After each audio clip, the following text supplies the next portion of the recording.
What's up, summoners? King Blair here.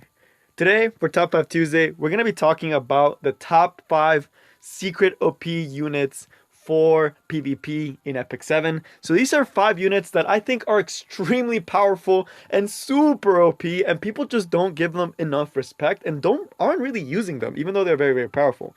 So if you like the video and want to see more like this, make sure you like, subscribe, and join the Discord server, linked in the description. Also, if you disagree with me on the list, or you think one of the units you think it's also secret OP should have made it, make sure to comment down below.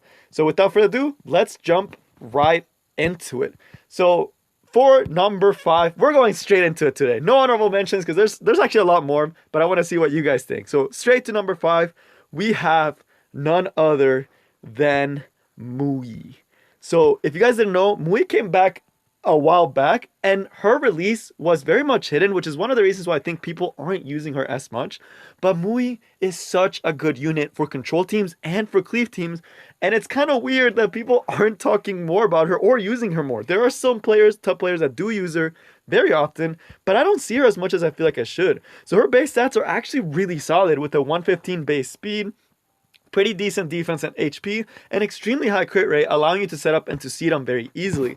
Her skill 3 allows her to give your team increased attack and strip 2 buffs, which at the start of the fight, if you're using the skill, I don't think there's many heroes besides maybe like Rylet with an FCC that can start the game with more than 2 buffs. So it's basically an AoE 2 buff strip that also increases attack. It is so unique, so powerful for control teams, as well as so good for cleave teams, and it surprises me that people aren't using her more, particularly in control teams, because she also has an S2 that, like a Tywin, has a very high chance to stun. This does go up to 80% chance to stun. That's very, very solid. You're going to be landing at least a couple, and the bleeds to go in par, and then on top of that, you still can add random debuffs, silence, increase defense, increase attack, unhealable, all of them when you do your single attack. So again, so much power for a control unit, and for cleave, because both these skills are AoE, it allows you to easily combo into Sedum, allowing you to have a Sedum with attack buff that, if you guys know, Sedum with attack buff, that's going to kill anything in this game, right? So very underrated unit. I don't know why people don't use her more for both cleave and control. I really, really wish I would have pulled for her. But yeah, it's one of those units that I'm just not seeing a lot of. Right, now on to number 4. And you guys have seen me talk about this unit more recently, and that's because I actually got to play around with one in a friend's account, and that is going to be Ray. So someone in the Discord, shout out to Small Cabbage, actually has a Ray build, and I always thought he was very strong, but then when I actually played it, I was like, dang, this guy's is really good. And then coming in the future, with Cerise getting her buff, Ray's going to be one of the biggest counters to Cerise because of how strong he actually is. It's insane to me that people aren't talking about him when countering control teams, and it's probably because they opt out to use Momo, but this guy does the job extremely well as well. He starts with a 30% effect resistance from his stat. This does mean that his HP is going to be lower than average. So that's one of the things he does suffer from. He's a very low HP statted unit, which does make it so he can get killed quite easily.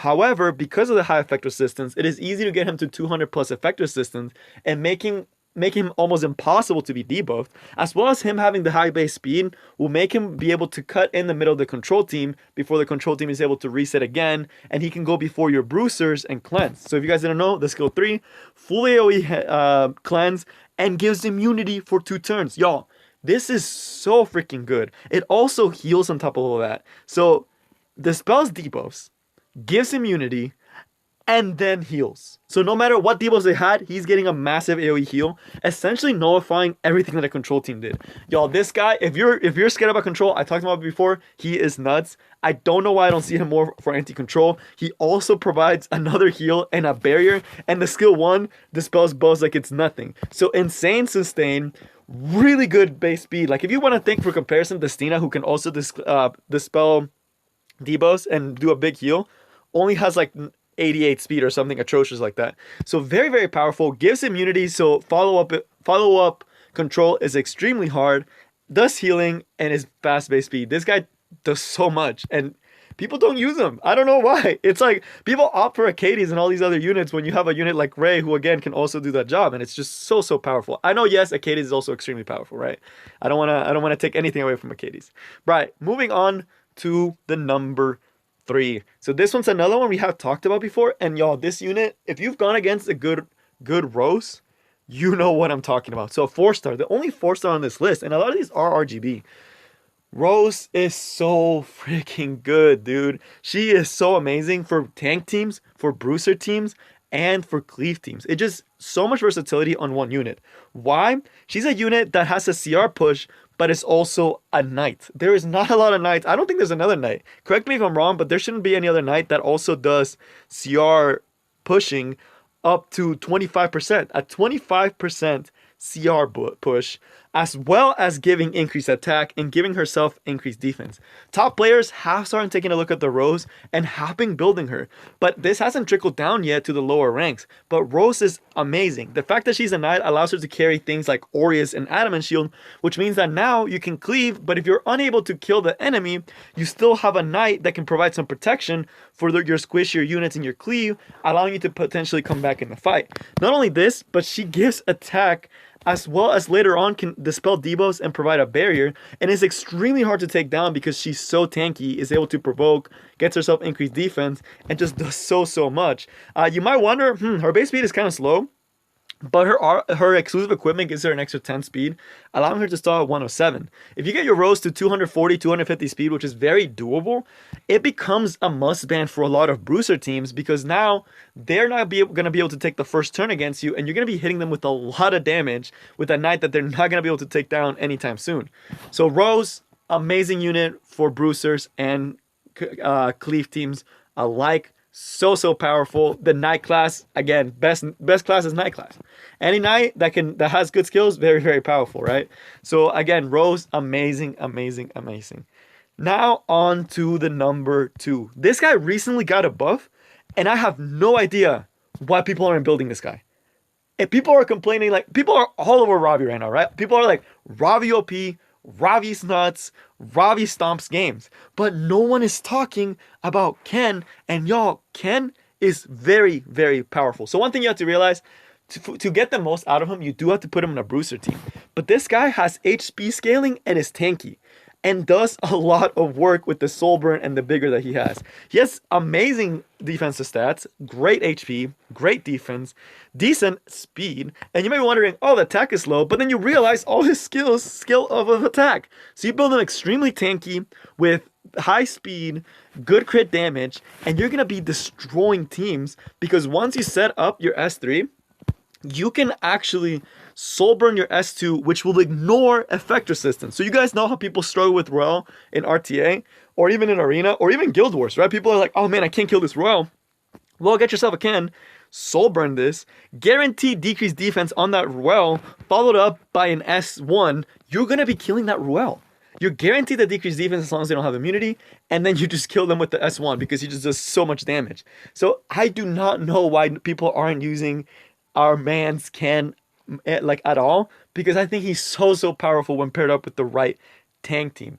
I think he's one of those units that people are sleeping on, and he's just super powerful. And the one time I tried him out, I was like, man, this guy's crazy. I really want one now. So I really want to Ken him. If his banner ever comes back up, I'll definitely be trying to pull for him. But now to the number 1. Who is this going to be? So number 1, this is a unit that a lot of top players are actually starting to build. Like, we're talking like top 100 players in RTA, and people in low ranks only use her for PvE. But that's why she is here, because she's just not a PvE unit. Iseria is such a good unit. Y'all, she's one of my wish list units. If I made a wish list top 5, she'd be up there, because she does so much. So PvE, you guys already know, that's not a sleeper, right? She's really good. But for high level, in Arena, you can choose to do the speed Iseria if you have a Tama. But that's not what I'm here to talk about. I'm here to talk about the bruiser Iseria. The Iseria that's tanky, but is also able to do insane amount of damage. Y'all, the multipliers on the S3 and the Soulbur S1, I believe, are like 2x. That's a lot of multipliers. Her base attack is about the same as Kayron's. She has really solid base health and okay defense, and has a little bit of crit rate. So it's not super difficult to build. But this skill does so much freaking damage. Sets up into a Kenobi buff into decreased defense, which allow you to kill later on. Her S1 also does have decreased defense, and also increases the effect chance of you burning it by making it higher chance for you to break defense. Y'all, Iseria is amazing. She's such a great unit for RTA, PvP, PvE. She's one of the units that in PvP, RTA, and Guild Wars and stuff like that, the Bruiser side, is being highly neglected. And she's so good, especially when paired up with units like Emerald Crow or Fallen CC or even Royal Light that can keep her alive, and you can keep cycling that S3 because you just give them, you just reset their cooldowns and you reset. It's just so much, it's so much damage, so much utility in one unit that is really, really insane. Bruiser Iseria, very, very powerful, and a secret OP. But that is all I have for you guys today. I hope you enjoyed. Let me know if you think I missed any of the units and a unit that you think is also a secret OP unit in Epic 7. But that is all I got for you guys this time, and I will see you all next time. Peace.